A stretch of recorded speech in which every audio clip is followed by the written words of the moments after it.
ஸ்ரீ குருப்யோ நமஹ. தெய்வத்தின் குரல் நான்காம் பகுதி 16வது தலைப்பு. முருகனுக்கு உதவிய முன்னவன். தாயார் தகப்பனாரே இப்படி தங்கள் வெற்றிக்கான கிரெடிட்டை பிள்ளையாருக்கு கொடுத்திருக்கிறார்கள். அப்படி இருக்க தம்பிக்கு மட்டும் இவர் சகாயமில்லாமல் நடக்குமா? ஆனால் இது சத்ரு ஜெயமில்லை. சுப்பிரமணிய சுவாமி தன்னுடைய ஸ்ருங்கார ஜெயத்துக்காகவே அண்ணாவின் சகாயத்தை நாட வேண்டி இருந்தது. குழந்தையாயிருந்தபோது அவர் சந்நியாசியானதற்கு தண்டாயுதபாணி என்று ஆண்டிப்பண்டாரமாக போனதற்கும் இதே அண்ணாதான் காரணம்.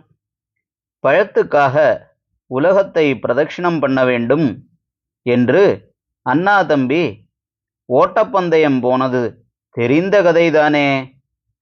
அப்போது ஆண்டியாக போன சுப்பிரமணியரை அப்புறம் ஈஸ்வரனும் அம்பாளும் நல்ல வார்த்தை சொல்லி அழைத்து கொண்டு வந்தார்கள். எதற்காக அவருடைய அவதாரம் ஏற்பட்டதோ அந்த சூரசம்ஹாரமும் அப்புறம் பண்ணினார்.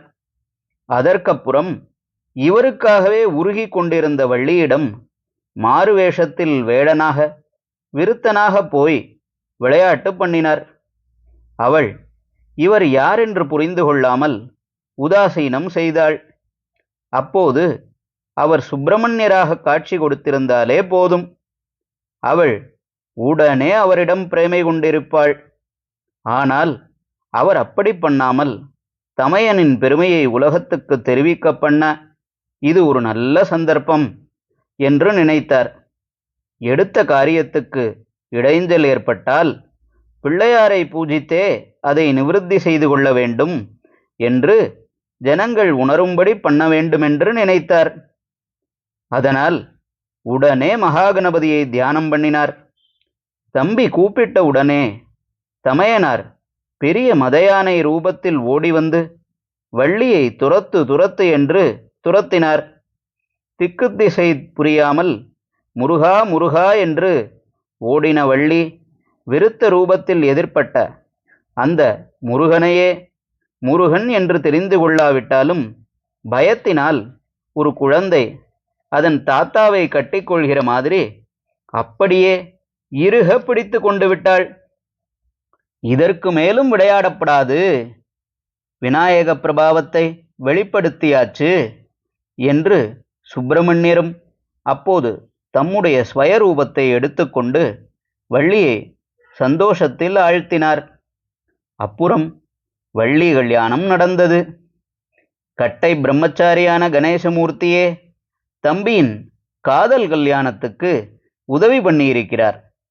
அருணகிரிநாதர் திருப்புகழில் பாடியிருக்கிற விக்னேஸ்வர ஸ்துதியில் ஈஸ்வரனின் திரிபுர சம்ஹாரம், சுப்பிரமணியரின் வள்ளி திருமணம் இரண்டிலும் மகாகணபதிக்கு உள்ள பங்கை சொல்லியிருக்கிறார்.